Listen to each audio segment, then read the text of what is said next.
Welcome to your deep dive. Today, we're going to be cracking open the world of family therapy Okay. using excerpts from Alan Carr's book, Okay. Family Therapy, Concepts, Process, and Practice. Sounds fascinating. Yeah, and it's going to be a deep dive into like how families actually work, how they change, how therapy can help Right. when things get kind of rocky. I love that. So, are you ready to unlock some family insights? Let's do it. Let's go. Carr really hits the nail on the head when he talks about families as like these systems, Yeah. it's not just individuals. It's like Yeah. how they're all connected and interacting. Mm-hmm. And he uses this really great metaphor. Um, Imagine a mobile hanging above a baby's crib. Okay, I can picture that. Each piece of that mobile is connected, right? Yeah, So if you tug on one, the whole thing moves. right. That's a family system. I see. One person's actions or emotions can totally ripple out and like affect everyone else. That's such a vivid way to put it. It makes you realize how interconnected everything That's is. for sure. And then within that system, Carr talks about boundaries, Yes. how they define who's in and who's out of the family circle. Boundaries are crucial. Right. Healthy boundaries, they allow for closeness, but you don't feel suffocated. Okay. Think of it like this. You have your own room in a house. Okay. It's a space that's yours. Right. But you also have like these shared spaces, Right. like the kitchen or the living room. So good boundaries are like having that balance, your own space, but Yeah. also being able to connect in those shared family spaces. That's it. Carr uses a word I found really interesting. Oh, yeah. Enmeshment. Yes. What exactly does that mean? Enmeshment is when those boundaries get like really blurry. Everyone's living in each other's rooms all the time, Yeah. No privacy, no sense of individuality. Right. It can be super stifling. I bet. Like imagine a family where the parents are constantly involving their child in all their arguments, putting them in the middle like that. Ouch, that sounds messy. You can really see how that would impact a child's sense of self and their ability to form healthy relationships later on. Huge. And here's where it gets even more interesting. Okay. The book also talks about these subsystems within the family, Right. like the parents as a unit, the siblings as a group, and so on. Each subsystem has its own dynamics and influences like the larger system. I see. Think about like the parent subsystem. Okay. How your parents interacted, how they resolved conflict. Mm-hmm. All of that creates this model for how you like view relationships. It's like those early experiences become the blueprint for how we approach relationships in the future. Exactly. And then the sibling subsystem, that can be a whole other dynamic, right? Oh, absolutely. Sibling relationships often involve like competition, Yeah. for resources, attention, even love. Makes sense. This can be healthy, Yeah, okay. helps us learn to negotiate and compromise. Yeah. But it can also lead to like rivalry and conflict, especially if those resources feel scarce. It makes you wonder how much those sibling dynamics carry over into adulthood. It's true. Do we ever truly, outgrow those patterns That's a great question. of competition or support that we developed with our siblings? Yeah. I'm already starting to see echoes of my own family in all of this. We all carry those early experiences with us in some way. That's for sure. Thinking about your own family, which subsystem do you feel like most drawn to or impacted by? Oh, that's a good question.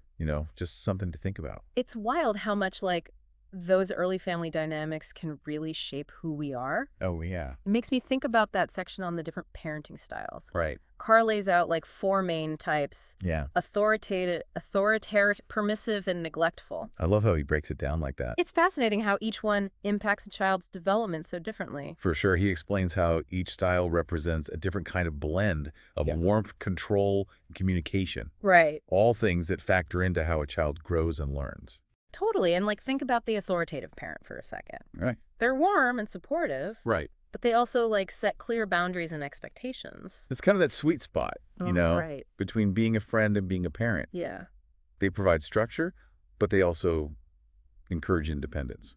And the book even says that style tends to lead to the most positive outcomes for kids, It's true. better self-esteem, stronger social skills, even higher academic achievement.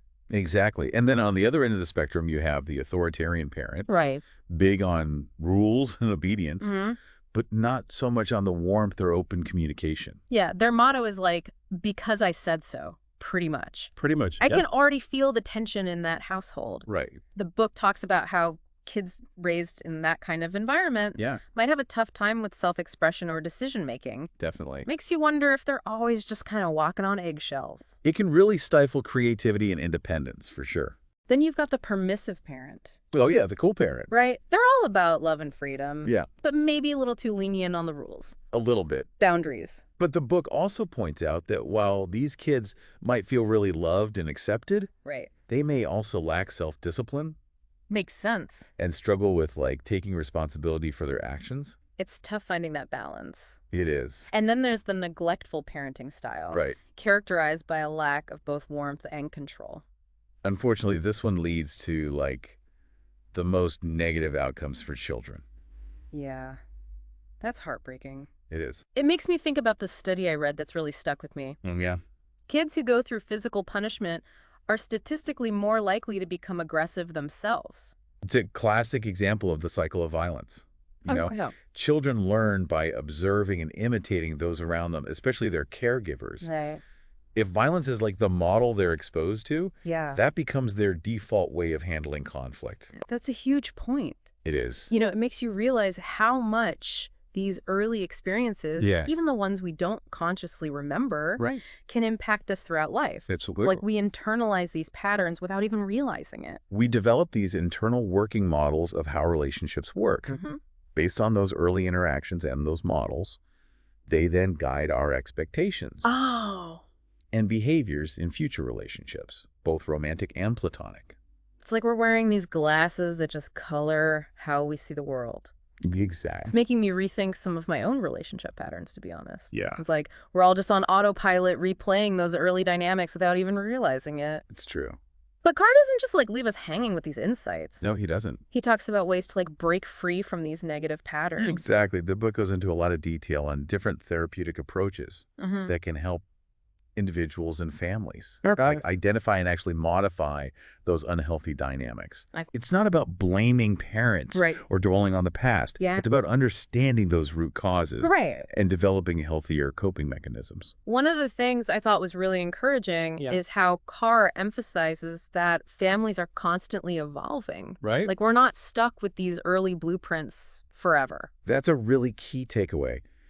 Families are dynamic systems capable of change and growth. I love that. Even in the face of challenges, there's always potential for healing and transformation. Okay, so speaking of challenges, the book also goes over some of those major life transitions that families face. Like young adulthood, midlife, even dealing with crisis and loss. It's fascinating how these transitions can trigger those old family patterns. Totally. And bring up those unresolved issues to the surface. Transitions are often like catalysts for growth. They are. But they can be so stressful. For sure. Like, think about young adulthood for a minute. You're leaving home, figuring out who you are, navigating new relationships. Yeah. All of that can trigger those early anxieties about independence. Absolutely. And separation from your family. And it's not just about leaving home either. It's about, like, forming new relationships. Finding your place in the world. And even coming to terms with the fact that your parents aren't perfect. That's a big one. Confronting our parents' imperfections can be a real wake-up call. It can. We realize they're just human, you know? They are. With their own flaws and baggage. Yeah. And sometimes we start to see those same flaws in ourselves. Ouch. The book says that these realizations can be really jarring in our 30s and 40s. It's true. It's like we hit this point where we're forced to confront our own shadow side.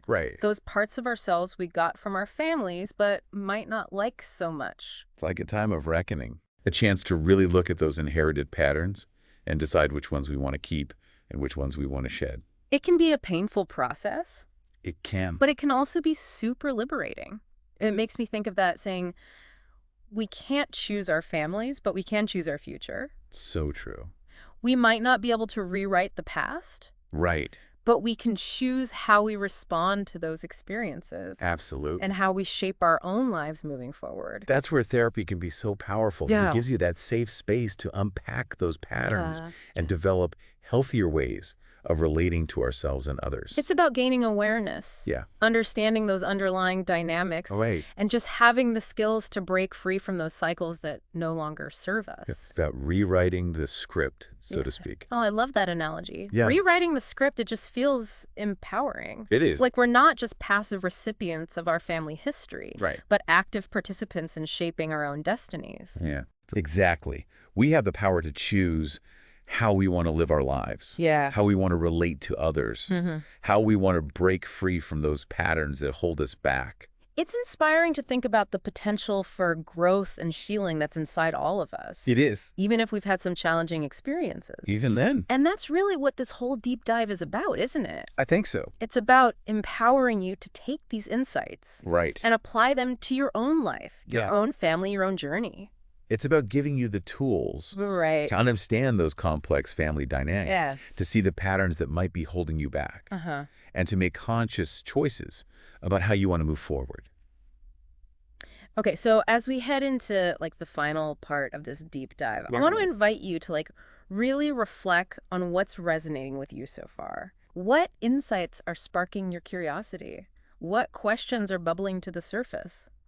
So we've been talking about how those early family dynamics, and those key transitions in life can really shake things up. Yeah, it's true. It's like those big moments in life just kind of shine a spotlight on the patterns we've inherited and the choices we make in our own lives.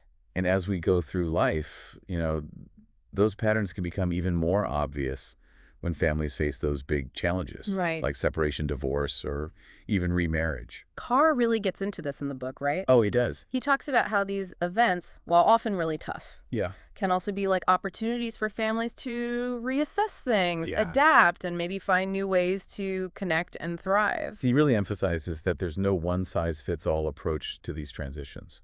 Each family has their own unique history, their own dynamics, and their own way of coping. Makes sense. But are there certain factors that can make families more resilient during these times? Well, a history of open communication and a healthy conflict resolution is really important. Okay. If family members have already learned how to, express their needs and work through disagreements constructively, they're better equipped to handle the stress and uncertainty of those big life changes. Right. It's like having a strong foundation to build from. Exactly. And what about the kids? How can parents best support their children through these changes, especially when things just feel so chaotic and unpredictable? Carr highlights how important it is to create that sense of stability and predictability for children. Okay. Even when everything's changing. Right. So this might look like maintaining routines, giving them clear and honest information about what's happening, and creating a safe space for them to just express their feelings without judgment. So it's like providing that anchor in the storm, Yeah, like a safe harbor. Letting them know that even though things are shifting, there's still love and support and consistency in their lives. And it's also super important to remember that kids are really perceptive. Oh, yeah, for sure. They pick up on those unspoken tensions and anxieties from the adults around them. So even if we try to protect them from the conflict, they're still feeling those emotional undercurrents. Totally. That's why it's so important for parents to really prioritize their own well-being during these transitions. Okay. Self-care isn't selfish. Right. It's crucial, when parents are taking care of themselves. Yeah.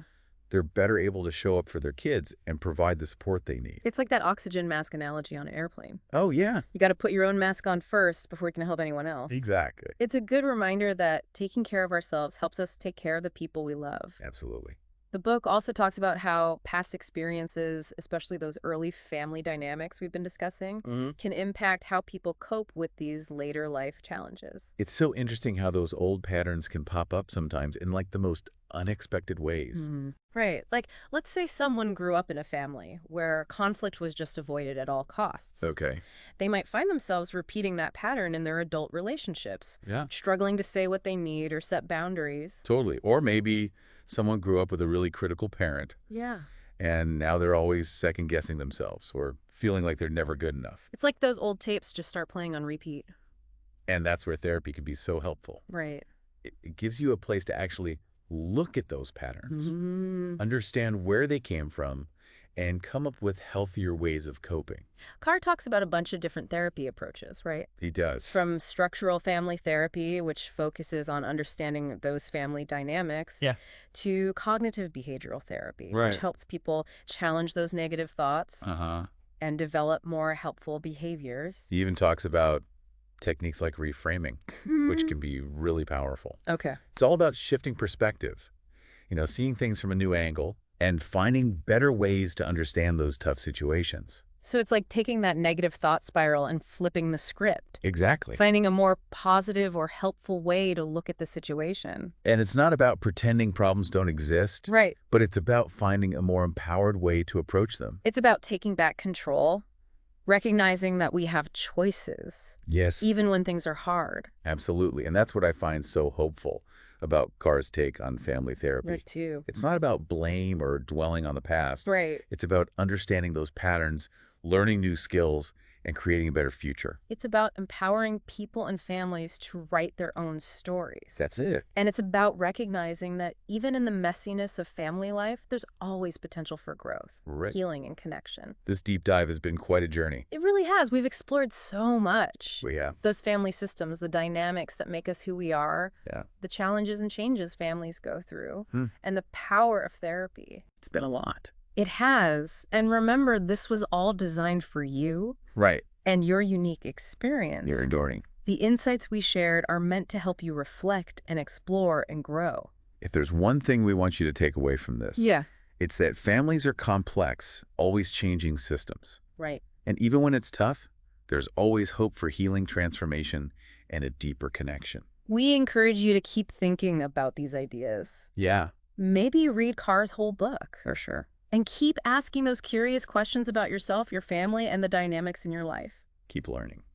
Thanks for joining us on this deep dive into the world of family therapy. It's been a pleasure. Until next time, keep exploring, keep learning, and keep growing.